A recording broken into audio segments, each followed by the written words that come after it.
हमारा टॉपिक रहेगा। तो पहले तो सभी लोग लाइव सेक्शन को एक बार शेयर करें ताकि जो भी लोग इस क्लास से जुड़ना चाहें वो जल्दी से जुड़ जाएं, फिर क्लास को प्रारंभ करें। तो सभी लोग एक बार शेयर कर दें क्लास को ताकि और लोग भी जुड़ जाएं और आप लोग अच्छे से क्लास को अटेंड करें। आज का हमारा बेहतरीन टॉपिक है, हर एग्जाम में इससे क्वेश्चन पूछे जाते हैं। तो देखिए क्वेश्चन किस प्रकार बनते हैं। क्वेश्चन हमारा इस प्रकार बनते हैं कि जो सहारा मरुस्थल है ये कहाँ का यानी किस एशिया का मरुस्थल है, यानी सबसे बड़ा मरुस्थल कहाँ का है, इस प्रकार के क्वेश्चन पूछे जाते हैं। ठंडा मरुस्थल है या गर्म मरुस्थल है, ठीक है, इस प्रकार के क्वेश्चन एग्जाम में पूछे जाते हैं। तो चलिए क्लास को प्रारंभ करते हैं, सभी लोग आ जाइए जल्दी से क्लास में। तो देखिए सबसे पहले तो हम ये जानेंगे कि मरुस्थल किसे कहते हैं। सबसे पहला हमारा पॉइंट क्या रहेगा, ये रहेगा कि मरुस्थल किसे कहते हैं, क्योंकि जब हम विश्व के मरुस्थल पढ़ने वाले हैं तो सबसे पहले तो हमें मरुस्थल जानना चाहिए कि मरुस्थल किसे कहते हैं। तो देखिए मरुस्थल किसे कहते हैं, ऐसे क्षेत्र को कहा जाता है जहां पर वर्षा और हिमपात का योग बहुत कम मात्रा में होता है। मरुस्थल किसे कहते हैं, मरुस्थल उस स्थान को कहा जाता है जहां पर वर्षा और हिमपात का योग है वो बहुत कम मात्रा में बनता है, यानी वहां वर्षा भी बहुत कम मात्रा में होती है और हिमपात का मतलब होता है कोहरा भी वहां पर बहुत कम मात्रा में पाया जाता है। तो जहां पर दोनों चीजों के योग की कमी रहती है तो उस स्थान को क्या कहा जाता है, मरुस्थल कहा जाता है। ठीक है, अगर आपको रेगिस्तान बोल दिया जाए या मरुस्थल बोल दिया जाए या डिजर्ट बोल दिया जाए तो एक ही बात हो जाएगी, क्योंकि हम मरुस्थल को ही रेगिस्तान कहते हैं और उसी को ही डिजर्ट कहते हैं। तो इसकी डेफिनेशन नोट करेंगे, क्या बनेगी, मरुस्थल ऐसे स्थान को कहा जाता है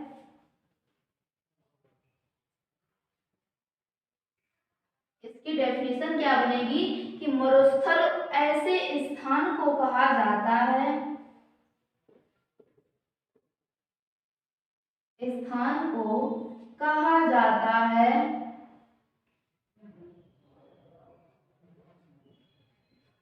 किस स्थान को कहा जाता है, जहां पर वर्षा और हिमपात का योग बहुत कम मात्रा में मिलता है।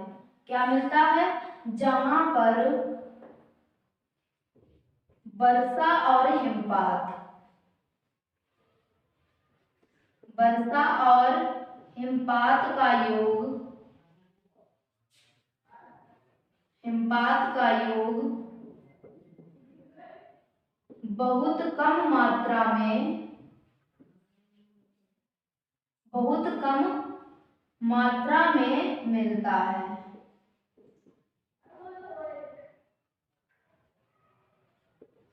यानी वहां पर वर्षा और जो हिमपात का मतलब होता है कोहरा, जहां पर बर्फ पड़ती है, इन दोनों का जो योग होता है तो वहां पर बहुत कम देखने को मिलता है। यानी जो मरुस्थल होते हैं, रेगिस्तान होते हैं, वहां पर वर्षा की भी कमी होती है और ओस, पाला, कोहरा आदि ये भी बहुत कम मात्रा में मिलता है।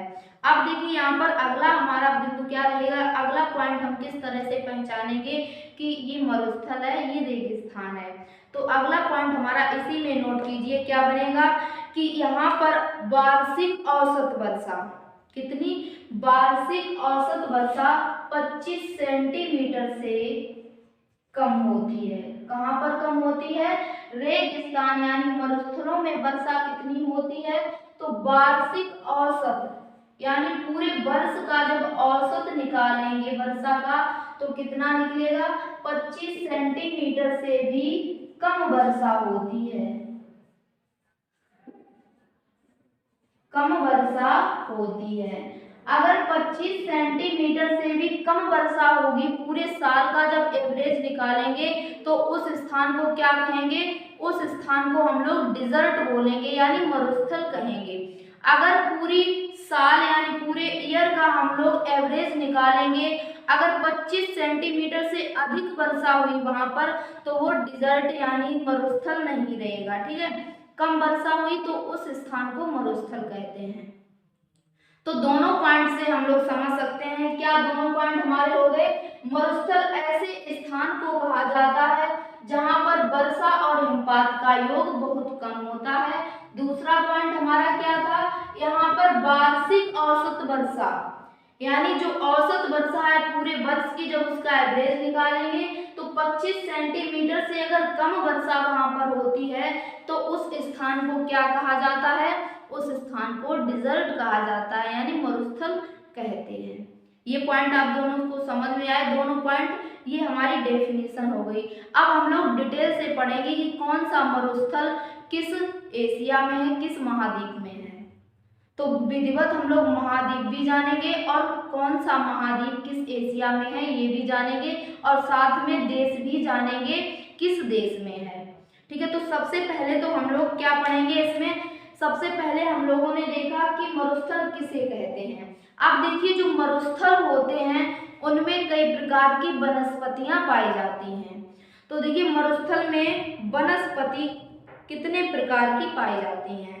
सबसे पहले तो ये पॉइंट बनाइए कि जो रेगिस्तान होते हैं, मरुस्थल होते हैं, इनको कितने भागों में डिवाइड किया गया है। तो सभी लोग जल्दी से रिप्लाई दें कि मरुस्थल को कितने भागों में डिवाइड किया गया है।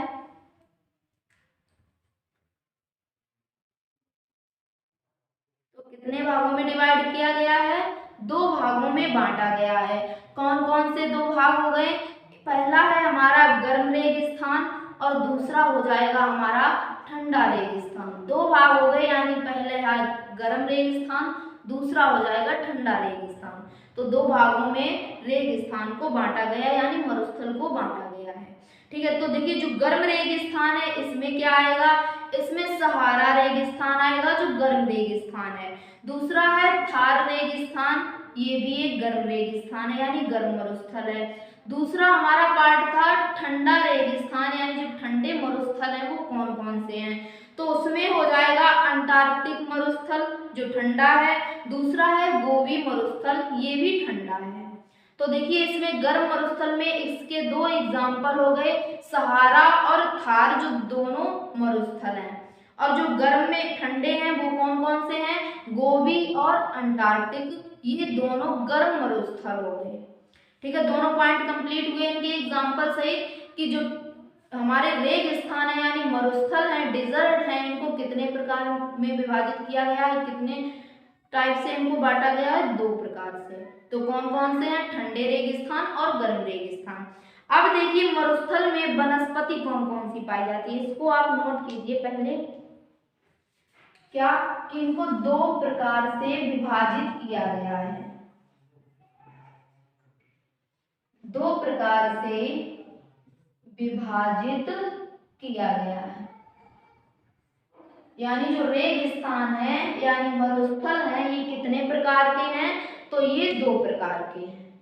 कितने प्रकार के, 2 प्रकार के। कौन कौन से हैं, पहला है इसमें गर्म रेगिस्तान, पहला कौन सा है, गर्म रेगिस्तान। दूसरा प्रकार क्या है,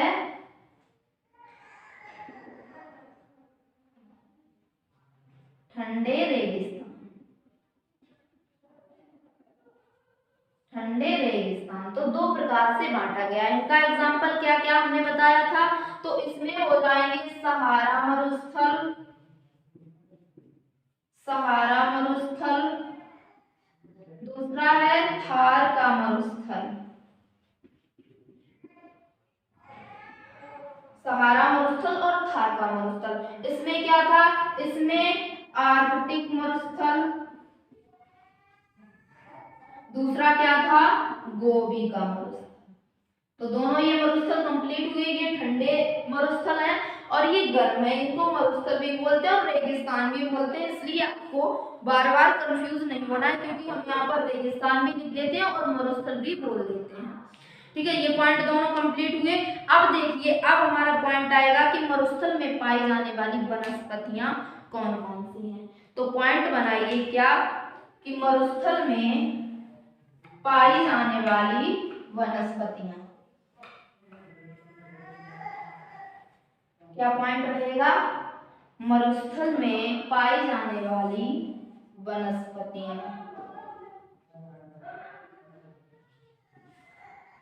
पाई जाने वाली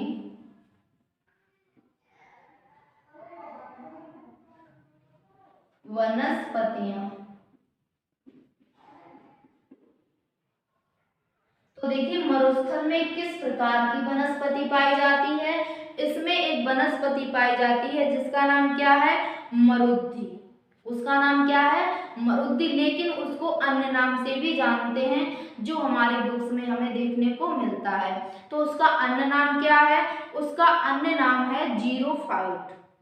जो वनस्पति पाई जाती है मरुस्थल में कौन सी है, मरुद्धि उसका नाम है, लेकिन जो हमें बुक्स में देखने को मिलता है उसका नाम क्या मिलता है, जीरोफाइट मिलता है। तो दोनों नाम आप लोग नोट कीजिए, कौन कौन से,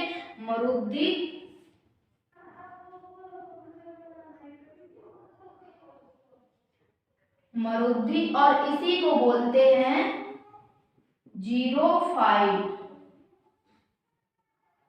इसको ही क्या बोलते हैं, जीरोफाइट बोलते हैं। तो ये कंप्लीट हुआ आपका, मरुस्थल में कौन सी वनस्पति पाई जाती है, मरुद्धि या जीरोफाइट वनस्पति पाई जाती है। अब देखिए इस वनस्पति की खासियत क्या है, यानी कि प्रसिद्ध क्यों है। तो देखिए ये वनस्पति है कहाँ पर पाई जाती है, शुष्क स्थानों पर पाई जाती है। कहाँ पर पाई जाती है, शुष्क स्थानों पर जीवित रहने में सक्षम होती है ये वनस्पति। इसमें अगला पॉइंट हमारा क्या रहेगा, ये आमतौर पर रेग स्थानों जैसे क्षेत्रों में पाई जाती है। यही हमने बताया, जो वनस्पति है ये कहाँ पाई जाती है, रेग स्थानीय क्षेत्रों में पाई जाती है, और ये वनस्पति शुष्क क्षेत्रों में पाई जाती है। तो देखिए इसकी खासियत क्या रहेगी, मरुस्थल वनस्पति की विशेषताएं। पहले तो इसमें ये नोट कीजिए आप लोग क्या, कि ये वे पौधे हैं, ये वे पौधे हैं जो शुष्क क्षेत्रों में पाए जाते हैं। कहाँ पाए जाते हैं, शुष्क क्षेत्रों में पाए जाते हैं, यानी रेगिस्तानों स्थानों में पाए जाते हैं।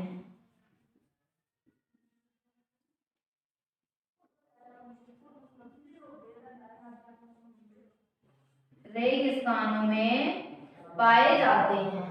तो ये पॉइंट कंप्लीट हुआ कि मरुद्धि ये वे पौधे हैं, मरुद्धि नाम के पौधे हैं, यानी वनस्पति है जिसका नाम है मरुद्धि। तो ये वे पौधे हैं जो शुष्क क्षेत्रों में पाए जाते हैं, यानी जहां पर वर्षा कम होती है, जहां का टेम्परेचर अधिक होता है, वहां पर मरुद्धि या जीरोफाइट नामक पौधे पाए जाते हैं। ठीक है, अब ये रेगिस्तानों में भी पाए जाते हैं, तो ये तो हम आप लोगों को बता चुके हैं। अब देखिए इसकी विशेषताएं क्या क्या रहेंगी, जो ये वनस्पति है इस वनस्पति की विशेषता क्या रहेगी। वनस्पति जो ये है इसकी विशेषता क्या रहेगी, तो इसकी विशेषता ये रहेगी कि कांटेदार वनस्पति है। ये कैसी है, कांटेदार वनस्पति है, यानी जो वनस्पति है इसमें कांटे पाए जाते हैं, नुकीली पत्तियां होती हैं और गहरी जड़ें होती हैं। ये विशेषता हो गई इस वनस्पति की। तो नोट कीजिएगा विशेषता में कौन कौन से पॉइंट आएंगे, कांटेदार वनस्पति होती है। किस प्रकार की होती है, कांटेदार वनस्पति होती है, और पत्तियां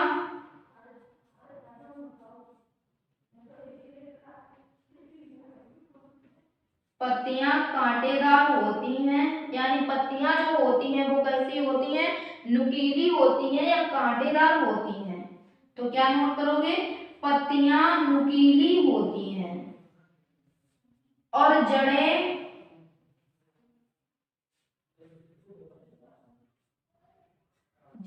गहराई में होती हैं।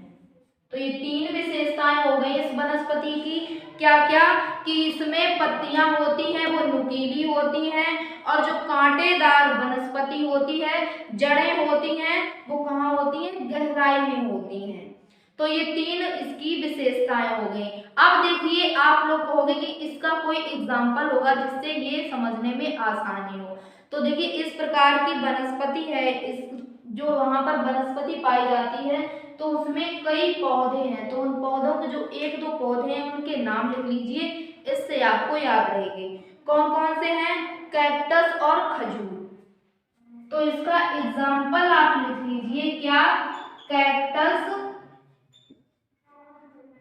दूसरा है खजूर। कैक्टस और खजूर ये दो पौधे हैं जो ये विशेषता को फॉलो करते हैं। कौन कौन सी? कांटेदार वनस्पति होगी इन पौधों की, पत्तियां नुकीली होंगी कैक्टस और खजूर की, जड़ें गहराई में होंगी कैक्टस और खजूर की। आपने अगर कैक्टस नहीं देखा है तो आपने खजूर देखा होगा। खजूर में जो पत्तियां होती हैं वो इस तरह से नुकीली होती हैं, देखी होंगी आपने, इस तरह से यहाँ पर पिन्ने सी होती है उसमें। तो जो खजूर है इसकी पत्तियां कैसी होती हैं? नुकीली होती हैं, जड़ इसकी अधिक गहराई में होती है। तो ये पौधे अधिकतर कहाँ पाए जाते हैं? मरुस्थल यानी रेगिस्तान में पाए जाते हैं। तो अगर क्वेश्चन कभी पूछा जाएगा कि खजूर और कैक्टस ये पौधे कहाँ पाए जाते हैं, तो ये मरुस्थल यानी डिजर्ट यानी रेगिस्तान में पाए जाते हैं। ठीक है। अगर इनकी विशेषता पूछी जाए तो तीनों विशेषताएं आप लोग नोट कीजिए। कौन कौन सी? कांटेदार वनस्पति, पत्तियां नुकीली और जड़ें होती हैं वो गहराई में होती हैं। ये विशेषता हो गई। अब देखिए इसमें अगला पॉइंट हमारा क्या रहेगा, एक एक हम महाद्वीप लेकर चलेंगे और कौन सा जो हमारा डिजर्ट होगा किस महाद्वीप में होगा ये जानते हुए चलेंगे। तो चलिए सबसे पहले इसमें हेडिंग हम बनाएंगे एशिया, बनाएंगे एशिया महाद्वीप, यानी जो एशिया में मरुस्थल हैं, एशिया में डिजर्ट हैं, उनके बारे में अब हम लोग जानेंगे। तो हेडिंग हम लोग क्या बनाएंगे? एशिया महाद्वीप।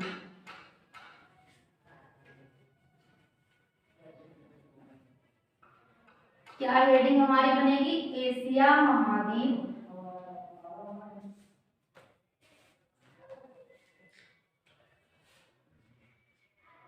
एशिया महाद्वीप। तो देखिए एशिया महाद्वीप में सबसे पहला हम लोग डिजर्ट पढ़ेंगे कौन सा? थार मरुस्थल। कौन सा मरुस्थल पढ़ेंगे? पहला है हमारा इसमें थार का मरुस्थल। तो यहाँ पर नोट कीजिएगा थार मरुस्थल। थार मरुस्थल। तो देखिए जो एशिया में थार मरुस्थल है ये कहाँ पर स्थित है? तो ये भारत और जो पाकिस्तान है इसकी सीमा पर स्थित है। कहाँ स्थित है? यानी जो इंडिया और पाकिस्तान का बॉर्डर है उस पर कौन सा रेगिस्तान स्थित है? तो थार का रेगिस्तान स्थित है। और इसमें विशेषता क्या रहेगी? यह दक्षिण भारत का सबसे बड़ा रेगिस्तान है। क्वेश्चन कभी पूछा जाएगा आपसे कि दक्षिण भारत का सबसे बड़ा डिजर्ट कौन सा है, तो कौन सा है? थार का। ठीक है। तो ये पॉइंट हमारा कंप्लीट हुआ क्या कि थार मरुस्थल किन दो देशों की सीमाओं पर स्थित है? तो इंडिया और पाकिस्तान इसकी सीमा पर स्थित है थार का रेगिस्तान। ठीक है। और ये दक्षिण एशिया का सबसे बड़ा मरुस्थल माना जाता है। तो इसमें पॉइंट नोट कीजिएगा क्या कि यह भारत और पाकिस्तान की सीमा पर स्थित है। कहाँ पर स्थित है? यह भारत और पाकिस्तान की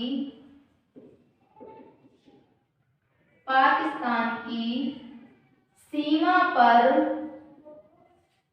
किसकी?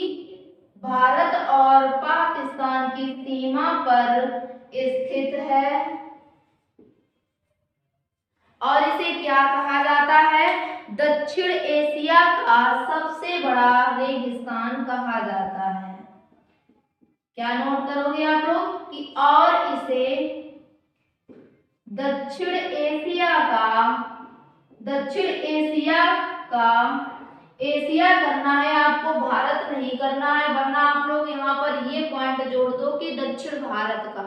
यहाँ पर आपको एशिया याद रखना है क्योंकि हम लोग वर्ल्ड डिजर्ट पढ़ रहे हैं ना कि इंडिया की।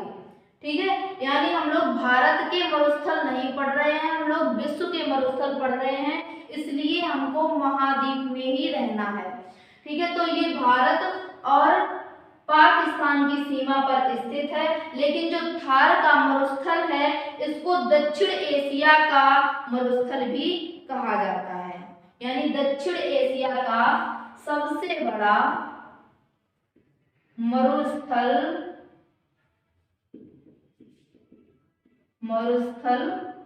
कहा जाता है। आपको मरुस्थल और रेगिस्तान में कंफ्यूज नहीं होना है, क्योंकि रेगिस्तान को ही हम लोग मरुस्थल बोलते हैं, उसी को डिजर्ट बोलते हैं। ठीक है, तो ये पॉइंट हमारा कंप्लीट हुआ क्या कि यह भारत और पाकिस्तान की सीमा पर स्थित है और ये दक्षिण एशिया का सबसे बड़ा मरुस्थल है। लेकिन अगला हमारा पॉइंट इसमें क्या रहेगा, अगला पॉइंट हमारा इसमें बनेगा कि पाकिस्तान में जो थार मरुस्थल का हिस्सा है उसको क्या कहा जाता है। जैसे इसमें देखिए आप एग्जांपल समझिए, ये हमारा हो गया भारत, ये पार्ट किसका हो गया, भारत का। अब पाकिस्तान का ये भाग रहा, ये हो गया पाकिस्तान। तो देखिए जो ये थार रेगिस्तान है ये दोनों देशों के बीच में है। जब ये सीमा पर है तो ऐसा तो नहीं है कि ये सीमा में ही लिमिट हो जाएगा, यानी सीमा के जितनी ही इसकी लंबाई चौड़ाई है, ये नहीं है। यानी कुछ हिस्सा इसका पाकिस्तान में है और कुछ हिस्सा हमारे भारत में है थार मरुस्थल का। तो देखिए जो हिस्सा पाकिस्तान में है इसको क्या कहा जाता है, इसको चोलिस्तान कहा जाता है। क्या कहा जाता है, चोलिस्तान कहा जाता है। और जो हिस्सा हमारी इंडिया यानी भारत में है उसको क्या कहा जाता है, उसको थार मरुस्थल कहा जाता है। समझ में आई इतनी बात क्या कि जो थार का रेगिस्तान है जब इसका थोड़ा सा हिस्सा पाकिस्तान में जाएगा तो उस हिस्सा जो हिस्सा पाकिस्तान में है उसका नाम अलग रख दिया है। क्या नाम रख दिया, चोलिस्तान। ठीक है, तो ये पॉइंट हमारे तीनों इसमें कंप्लीट हुए। तीन इंपॉर्टेंट फैक्ट हमारे बनके तैयार हुए क्या कि थार मरुस्थल है ये किन दो देशों की सीमाओं पर स्थित है, तो इंडिया और पाकिस्तान इन दो देशों की सीमाओं पर स्थित है और इसे दक्षिण एशिया का सबसे बड़ा मरुस्थल कहा जाता है। तीसरा क्वेश्चन हमारा यहाँ से ये बनेगा कि ऐसा कौन सा मरुस्थल है जिसको पाकिस्तान में चोलिस्तान नाम से जाना जाता है, तो कौन सा है, थार का मरुस्थल है जिसको पाकिस्तान में चोलिस्तान नामक नाम से जाना जाता है, यानी चोलिस्तान नाम से जाना जाता है। तो हमने थार मरुस्थल है ये कंप्लीट कर लिया। अब एशिया महाद्वीप में हमारा अगला है कौन सा, तकला-माकन मरुस्थल। नोट कीजिएगा क्या है, इसको आप यहां से हटा दीजिए। यहाँ पर दूसरा हमारा क्या बन जाएगा, तकला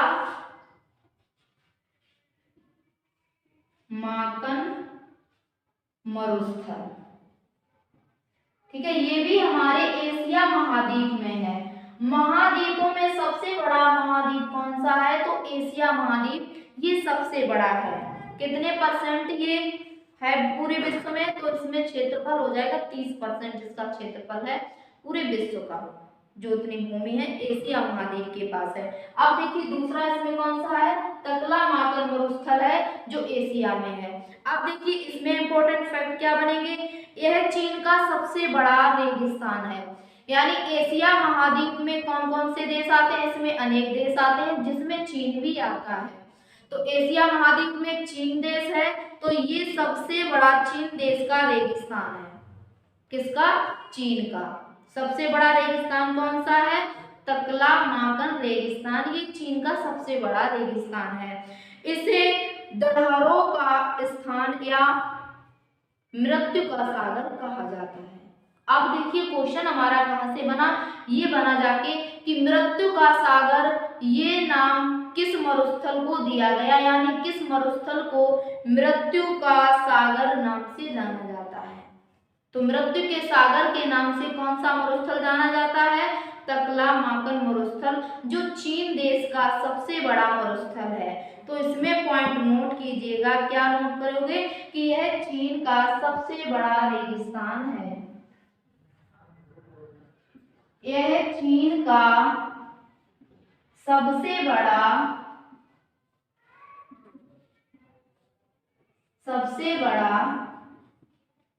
रेगिस्तान है। कैसा है? चीन देश का सबसे बड़ा रेगिस्तान है और इसको क्या कहा जाता है? तो इसको मृत्यु का सागर कहा जाता है।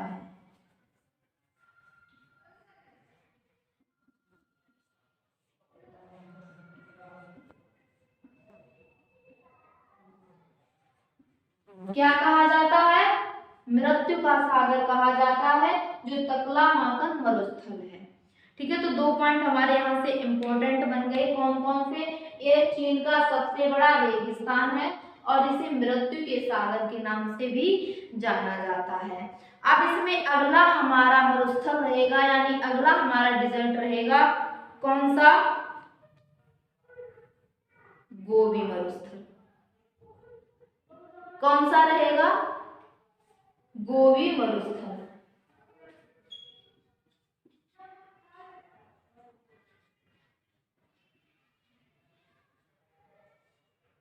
गोबी मरुस्थल। तो इसमें देखिए हम लोग कौन सा पॉइंट पढ़ेंगे? गोबी मरुस्थल, यह इसका अर्थ क्या होता है? सबसे पहले तो ये जानिए कि गोबी मरुस्थल है, इसका अर्थ क्या होता है? तो देखिए मंगोलियाई गोबी से है, जिसका अर्थ होता है निर्जल स्थान। कैसा? निर्जल स्थान। इसमें नोट कीजिएगा, गोबी मंगोलियाई गोबी से है। गोबी नाम किससे पड़ा? मंगोलियाई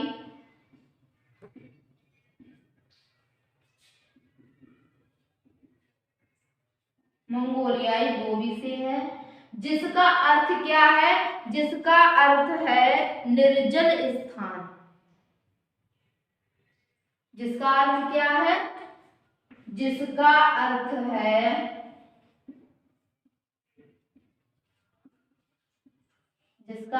है निर्जल स्थान। अब देखिए यहाँ पर समझने वाली बात क्या है? यहाँ पर समझने वाली बात हमारी ये है कि निर्जल स्थान, निर का मतलब होता है बिना जल के, निर का मतलब होता है बिना, और जल का मतलब होता है जल, यानी बिना जल का स्थान क्या कहलाता है? गोबी या मंगोलियाई गोबी कहलाता है। ठीक है, ये पॉइंट क्लियर हुआ कि निर्जल स्थान है कौन सा? मंगोलियाई गोबी। इसीलिए तो इसको रेगिस्तान की संज्ञा दी गई, इसीलिए इसको मरुस्थल कहा गया। अब देखिए ये है कहाँ पर? ये पॉइंट हमारा इंपॉर्टेंट बनेगा। तो ये चीन और मंगोलिया 2 देशों में फैला हुआ है। कौन कौन से देश हैं? यह मंगोलिया तथा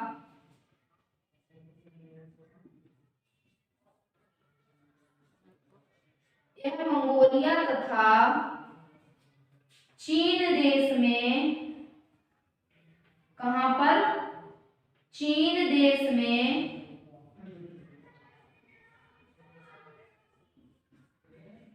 फैला हुआ है। कहां कहां पर है?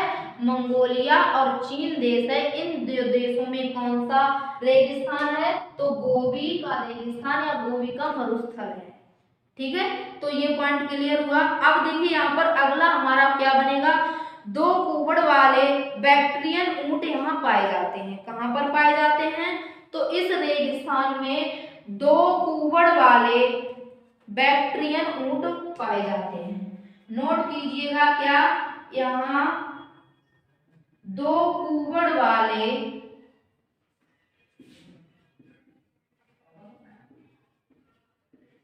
बैक्ट्रियन ऊंट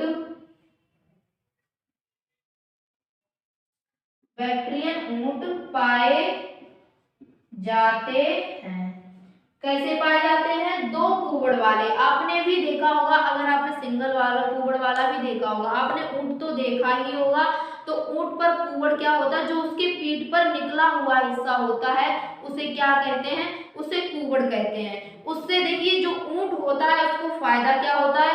क्योंकि रेगिस्तान होता है, वहां पर ऊंट को पानी बहुत कम मात्रा में मिलता है, यानी ना के बराबर। तो ऊँट क्या करता है, जब भी उसको पानी मिलता है तो वो इतना पानी पीता है कि उसके कुबड़ में जो होती है पानी एकत्र करने की क्षमता अधिक होती है। यानी कुबड़ जो पीठ पर उसका निकला हुआ हिस्सा होता है वहां पर वो पानी एकत्र करने की वहां पर अधिक क्षमता होती है। इसलिए आपने देखा होगा जो रेगिस्तान होते हैं इनमें ऊंट चलता रहता है लेकिन पानी बहुत कम मात्रा में उसको मिलता है, फिर भी वह चलता रहता है।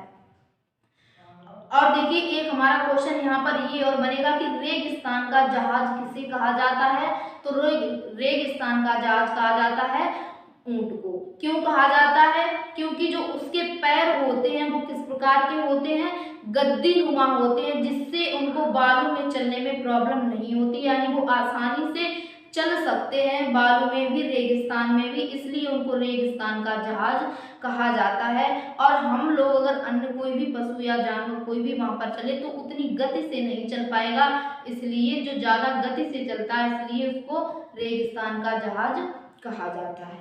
क्यों चल पाता है, क्योंकि उसके पैर गद्दीनुमा होते हैं, यानी जब बालू उसके पैरों में जाएगी नहीं पूरी वहां पर चपक कर वो चलेगा तो जल्दी यानी उसकी चाल और फास्ट हो जाएगी, इसलिए उसको जहाज कहा जाता है।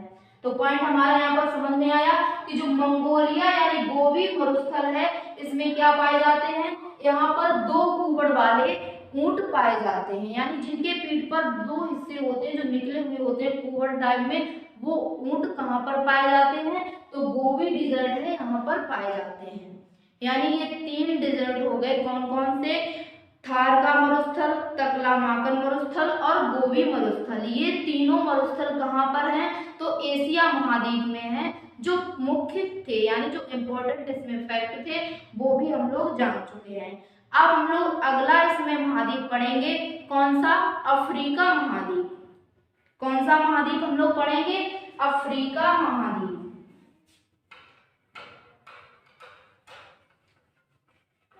अगला हमारा महाद्वीप कौन सा है, अफ्रीका महाद्वीप। तो देखिए इसमें इंपॉर्टेंट कौन कौन से बनेंगे, अफ्रीका महाद्वीप। तो देखिए इसमें सबसे पहला ही डिजर्ट है यानी मरुस्थल है जो बहुत ही इंपॉर्टेंट है, कौन सा है, सहारा मरुस्थल। कौन सा है, सहारा मरुस्थल।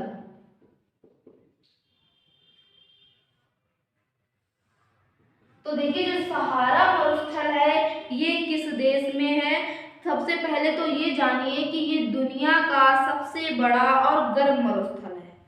कैसा है, जो सहारा मरुस्थल है ये दुनिया का सबसे बड़ा और गर्म मरुस्थल है। और इसकी सीमा कितने देशों के साथ लगती है, तो 11 देशों के साथ इस मरुस्थल की सीमा लगती है।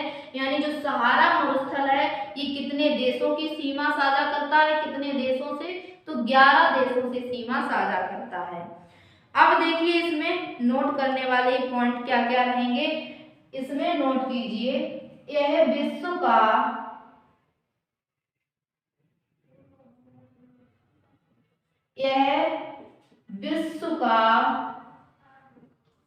सबसे बड़ा, कैसा, सबसे बड़ा और गर्म मरुस्थल है। कैसा है, गर्म मरुस्थल है।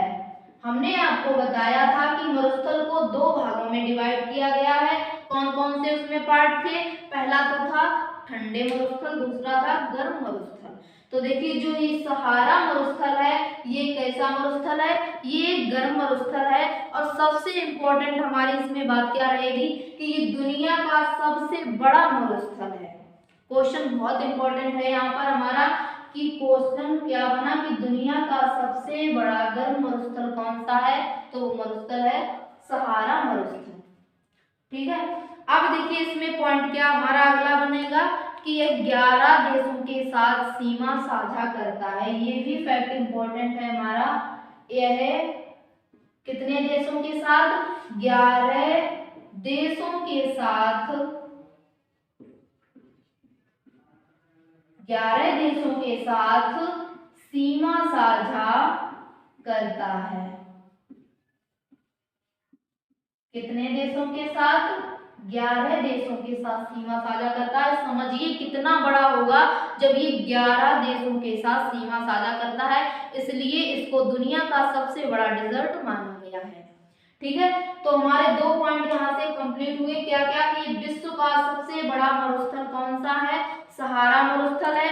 क्वेश्चन अगर इस प्रकार से पूछा जाएगा कि सहारा मरुस्थल कितने देशों के साथ सीमा साझा करता है, तो कितने देश हो गए? 11 देश हो गए जिनके साथ सहारा मरुस्थल सीमा साझा करता है। अब इसमें अगला हमारा क्या रहेगा? अगला मरुस्थल रहेगा कालाहारी मरुस्थल। कौन सा मरुस्थल है? कालाहारी मरुस्थल। कालाहारी मरुस्थल। तो देखिए जो कालाहारी मरुस्थल है यह कहाँ पर स्थित है? तो सबसे पहले तो आप लोग कमेंट कीजिए कि जो कालाहारी मरुस्थल है ये कहाँ पर स्थित है। जिस प्रकार ये हमारा था गोबी मरुस्थल, सहारा मरुस्थल और थार मरुस्थल, ये कहीं ना कहीं किसी न किसी देश में स्थित थे, इसी प्रकार जो कालाहारी मरुस्थल है ये कहाँ पर स्थित है? तो ये कहाँ पर स्थित है? ये बोत्सवाना में स्थित है। कालाहारी मरुस्थल कहाँ स्थित है? यह बोत्सवाना में स्थित है। अब देखिए जो बोत्सवाना है ये किसी स्थान का नाम नहीं है, ये एक देश का नाम दिया हुआ है। क्या है? बोत्सवाना। बोत्सवाना देश किस महाद्वीप में है? तो अफ्रीका महाद्वीप में है। बोत्सवाना में कौन सा डेजर्ट पाया जाता है, यानी कौन सा मरुस्थल पाया जाता है? तो कालाहारी मरुस्थल बोत्सवाना देश में है। ठीक है, ये पॉइंट क्लियर हुआ। अब इसमें हम लोग अगला महाद्वीप करेंगे, कौन सा? दक्षिण अमेरिका। अगला महाद्वीप हमारा कौन सा है? दक्षिण अमेरिका। तो देखिए जो दक्षिण अमेरिका है इसमें कौन कौन से डेजर्ट पाए जाते हैं, यानी मरुस्थल पाए जाते हैं। तो इसमें देखिए अटाकामा मरुस्थल एक पाया जाता है जो दुनिया का सबसे बड़ा शुष्क रेगिस्तान है। कैसा है? दुनिया का सबसे बड़ा शुष्क रेगिस्तान है। यहाँ पर आपको अच्छे से समझना है क्योंकि जो यहाँ पर हमारा सहारा मरुस्थल था ये विश्व का सबसे बड़ा गर्म रेगिस्तान था। दूसरा इसमें है हमारा अटाकामा, तो ये दुनिया का सबसे बड़ा शुष्क रेगिस्तान है। तो इसमें नोट कीजिएगा क्या? पहला है इसमें अटाकामा। पहला कौन सा है? अटाकामा। सबसे पहले तो आप लोग ये कमेंट कीजिए कि जो अटाकामा मरुस्थल है ये किस देश में स्थित है। तो देखिए दक्षिण अमेरिका में ऐसा कौन सा देश है जहां पर अटाकामा मरुस्थल स्थित है? तो सभी लोग जल्दी से रिप्लाई दें, कौन सा देश है जहां पर अटाकामा मरुस्थल स्थित है? तो कौन सा देश है? चिली देश। कौन सा देश है? अटाकामा मरुस्थल चिली देश में, चिली देश में स्थित है। कौन सा देश है? चिली देश है जहां पर अटाकामा मरुस्थल स्थित है। अब इसमें देखिए क्या पॉइंट बना कि यह दुनिया का सबसे बड़ा शुष्क मरुस्थल है। कैसा है? यह दुनिया का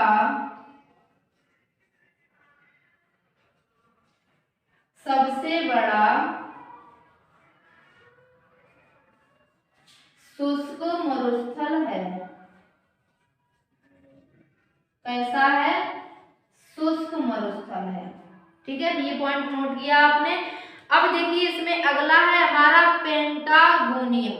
कौन सा है? पेंटागोनिया डिजर्ट है। ये किस देश में पाया जाता है? तो ये अर्जेंटीना देश में स्थित है पेंटागोनिया मरुस्थल। नोट कीजिएगा क्या? पेंटागोनिया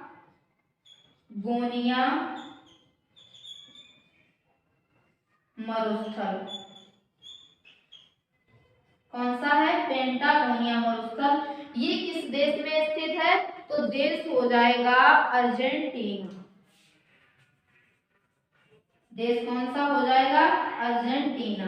देखिए जो यहाँ पर ये फैक्ट चल रहे हैं कौन कौन से, अटाकामा और पेंटागोनिया, ये दोनों डिजर्ट ऐसे हैं जिनसे एग्जाम में क्वेश्चन ये पूछा जाता है कि किस देश में स्थित है। तो देश कौन सा हो जाएगा? जो अटाकामा था ये चिली देश में स्थित है, और जो पेंटागोनिया मरुस्थल है ये किस देश में है? अर्जेंटीना देश में स्थित है। तो ये सारे पॉइंट क्लियर हुए। दक्षिण अमेरिका में दो डिजर्ट हैं, कौन कौन से? अटाकामा, दूसरा है पेंटागोनिया। ठीक है, दोनों देशों को आप जान चुके हैं किन किन देशों में ये मरुस्थल हैं। अगला इसमें है हमारा ऑस्ट्रेलिया। कौन सा महाद्वीप है? ऑस्ट्रेलिया महाद्वीप।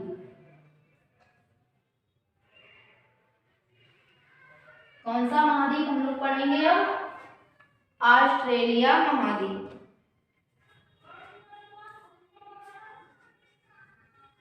ऑस्ट्रेलिया महाद्वीप।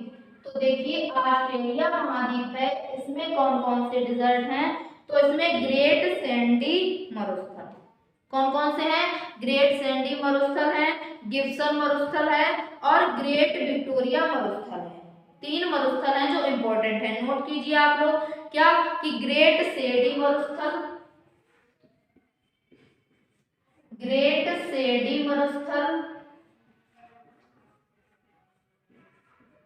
दूसरा है हमारा इसमें गिब्सन मरुस्थल। कौन सा हो जाएगा? गिब्सन मरुस्थल। ये किस महाद्वीप में स्थित है? तो ऑस्ट्रेलिया महाद्वीप में स्थित है। अगला है इसमें हमारा ग्रेट विक्टोरिया मरुस्थल। तीसरा कौन सा है? ग्रेट विक्टोरिया मरुस्थल।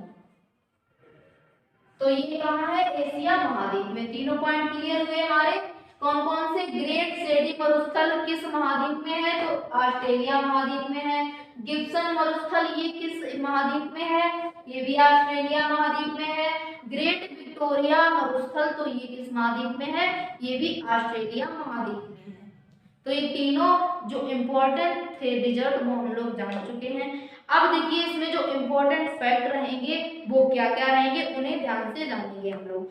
दुनिया का सबसे बड़ा मरुस्थल कौन सा है? जल्दी से सभी लोग रिप्लाई करें क्योंकि ये भी अभी हम पढ़ा चुके हैं। दुनिया का सबसे बड़ा मरुस्थल कौन सा है?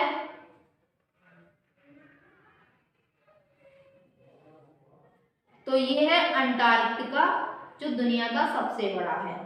अब देखिए इसमें क्वेश्चन किस प्रकार दूसरा हमारा बना, ये देखिए कि दुनिया का सबसे बड़ा गर्म मरुस्थल कौन सा है। क्वेश्चन ध्यान से देखिए।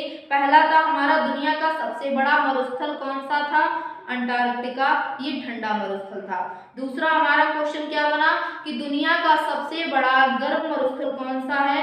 तो सहारा मरुस्थल। कैसा है? दुनिया का सबसे बड़ा गर्म मरुस्थल है सहारा मरुस्थल। तीसरा हमारा क्या है कि सबसे शुष्क मरुस्थल कौन सा है?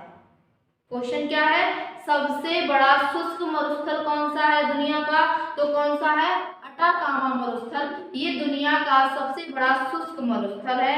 अगला इसमें क्या है कि दक्षिण एशिया का सबसे बड़ा मरुस्थल कौन सा है?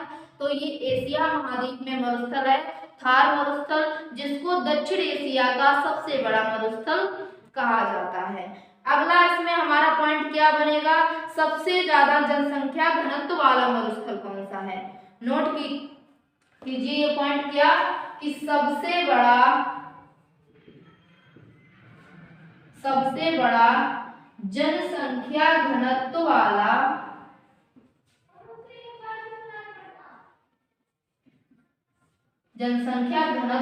मरुस्थल कौन सा है? तो कौन सा हो जाएगा? थार का मरुस्थल, ये सबसे बड़ा है।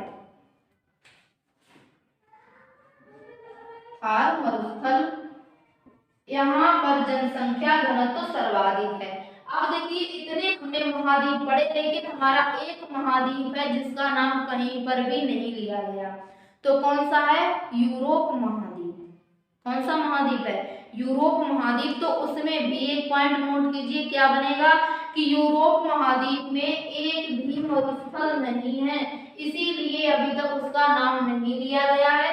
क्योंकि जो यूरोप महाद्वीप है उसमें एक भी डिजर्ट नहीं है, यानी कोई भी मरुस्थल नहीं है। नोट क्या करोगे, यूरोप महाद्वीप में,